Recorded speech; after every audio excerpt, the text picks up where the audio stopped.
Bagi teman-teman yang belum follow Instagram saya, silakan di follow karena di Instagram saya sering melakukan tanya jawab untuk follower melalui video. Kemudian Instagram juga saya sering bagi ataupun upload foto video tentang kesehatan. Nah, untuk teman-teman yang belum follow, silakan follow karena di Instagram juga saya sering bagi-bagi rezeki untuk teman-teman semua.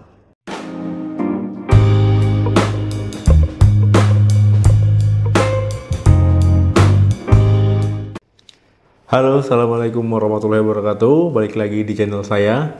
Semoga teman-teman selalu dalam keadaan sehat. Amin. Banyak sekali cara menurunkan berat badan, mulai dari cara yang normal, cara yang ekstrim, cara yang sehat. Ya, semua itu tergantung teman-teman sendiri ya. Mau milih yang mana, tetapi kalau bisa pilihlah yang aman dan juga yang tidak mengganggu kesehatan tubuh teman-teman. Pada video kali ini saya akan membahas tentang 5 cara menurunkan berat badan yang tidak sehat. Karena memang dalam menurunkan berat badan itu perlu waktu ya, perlu usaha yang tidak sedikit dan juga yang tidak mudah. Jadi memang dalam menurunkan berat badan itu mulai dari mengatur pola makan, diet ya, itu merupakan salah satu caranya. Kemudian juga dalam diet itu kan kita membutuhkan waktu ya, secara bertahap tubuh kita beradaptasi supaya menurunkan berat badannya itu bisa berangsur-angsur. Kemudian kalau teman-teman menurunkan berat badannya dengan cara yang ekstrim atau sampai tidak makan sama sekali nih, nah banyak ya yang mau cepat kurus ya, cuman mengkonsumsi air ya, tidak makan-makan. Nah ini memang berdampak buruk bagi tubuh teman-teman semua.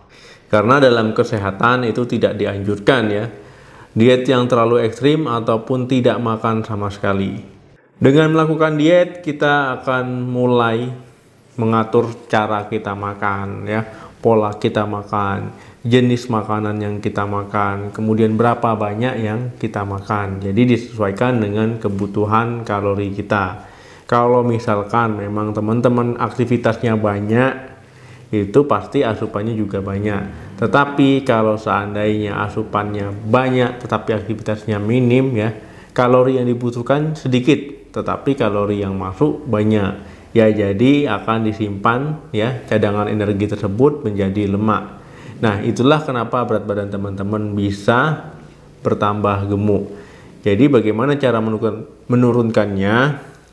Itu dengan cara kalau teman-teman asupannya sesuai, kemudian kalori yang dibakarnya itu banyak, otomatis cadangan energi ataupun cadangan lemak itu akan ikut dibakar. Dengan melakukan diet, kita akan mulai ya mengatur pola makan kita, cara makan kita, jenis makanan yang kita makan, kemudian juga berapa banyak jumlah makanan yang kita makan. Jadi disesuaikan dengan kebutuhan kita sehari-hari. Kalau memang teman-teman kalorinya itu banyak ya, karena aktivitasnya banyak ya wajar-wajar saja ya. Jadi misalkan aktivitasnya padat ataupun aktivitasnya itu memang tinggi, disesuaikan dengan kalori yang masuk, itu sah-sah saja. Tetapi kalau seandainya aktivitasnya minim, sedikit kalori yang masuk itu banyak, ya ini nanti lama-lama kelebihan kalori akan disimpan oleh tubuh kita, disimpan menjadi lemak. Nah jadi asupan kalori jangan sampai berlebih ya. Misalkan yang masuknya 2000 sedangkan yang kita butuhkan cuma 1500 ya, 500-nya nanti akan disimpan tubuh jadi lemak. Tubuh kita memang memerlukan berbagai macam nutrisi ya yang diperlukan untuk tubuh, diperlukan untuk sistem tubuh kita. Nah kalau seandainya teman-teman dietnya itu dengan diet yang ekstrim ataupun mengkonsumsi makanan yang sedikit ataupun tidak makan sama sekali ya, ini bisa teman-teman akan kekurangan nutrisi ataupun malnutrisi ya. Kemudian tubuh akan mulai error. Ataupun nih misalkan teman-teman melakukan diet tidak mengkonsumsi buah ataupun sayur sama sekali ya, dikhawatirkan teman-teman akan kekurangan gizi. Jadi ada beberapa metode di luar sana ya, metode menurunkan berat badan yang tidak sehat. Yang pertama itu makan terlalu sedikit. Memang secara logika kalau ingin menurunkan berat badan itu makannya harus sedikit. asupan sedikit, kalori yang masuk sedikit. Nah, yang terpakai nanti lama-lama kan akan dibakar lemak ya. Nah, tetapi kalau teman-teman salah mengartikannya ya, misalkan gini ya, teman-teman makan terlalu sedikit ataupun diet ekstrim ya, sampai-sampai tidak mencukupi kebutuhan vitamin, mineral, ataupun misalnya lemak baik, protein ya, hanya mengkonsumsi karbohidrat ataupun mengkonsumsi salah satu lemak saja misalkan. Nah, ini yang dikhawatirkan akan terjadinya gangguan di tubuh kita. Tidak baik untuk kesehatan. Karena apa ya? Karena gizi ataupun nutrisi yang dibutuhkan tubuh tidak tercukupi. Nah, lama-lama ya, ketika teman-teman dewasa ataupun teman-teman bertambah usia nantinya, ini meningkatkan resiko terjadinya diabetes mellitus. Kenapa? Karena memang ketika teman-teman diet ekstrim ya, itu berat badan akan turun dengan cepat.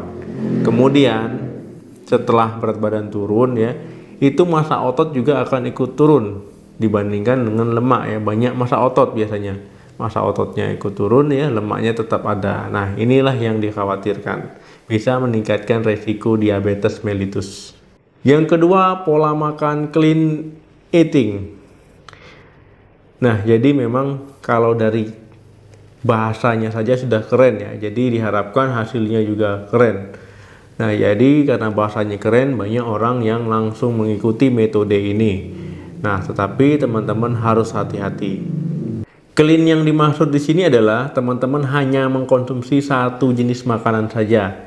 Nah, kalau teman-teman mengkonsumsi satu jenis makanan ataupun minuman saja, ya ini tidak baik ya untuk kesehatan. Misalkan teman-teman contohnya ya, teman-teman hanya mengkonsumsi jus lemon saja, ya tentu ya berat badan akan turun, tetapi nutrisi di tubuh ya akan kekurangan ya. Malah nanti sembelit, pusing, lemas ya, mual ya, bahkan ada gangguan di tubuh lainnya. Nah, jadi jangan sampai ya mengkonsumsi makanan itu hanya satu jenis saja. Kalau bisa ya ada karbohidrat, ada vitamin ya, mineral, serat, kemudian juga lemak baik dan protein. Nah, jadi harus lengkap. Yang ketiga, cara pembersihan. Nah, jadi banyak sekali ya obat-obatan ataupun produk-produk tertentu ya yang digunakan untuk diet.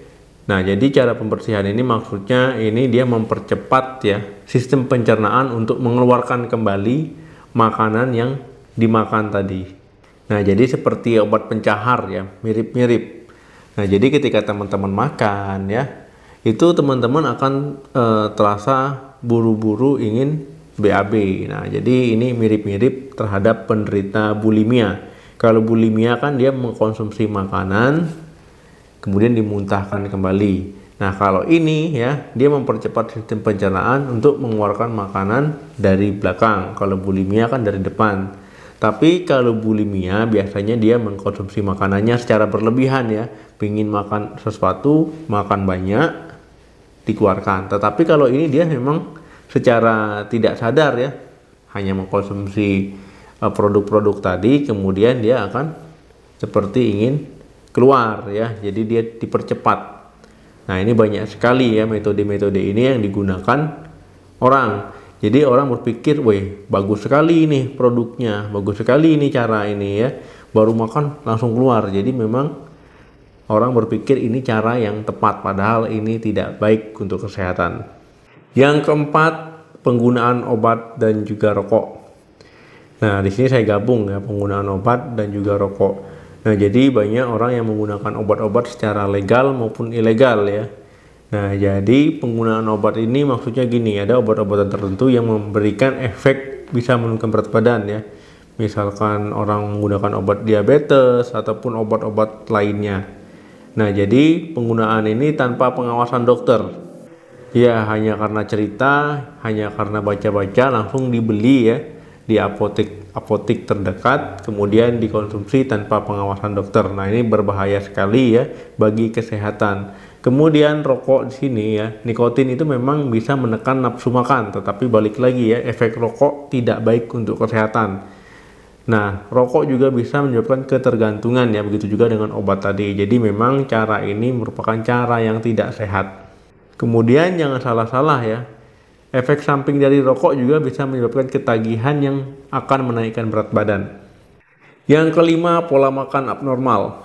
Jadi pola makan abnormal ini pola makan yang tidak normal ya, yang terkenal dan juga sering digunakan orang ataupun dilakukan orang.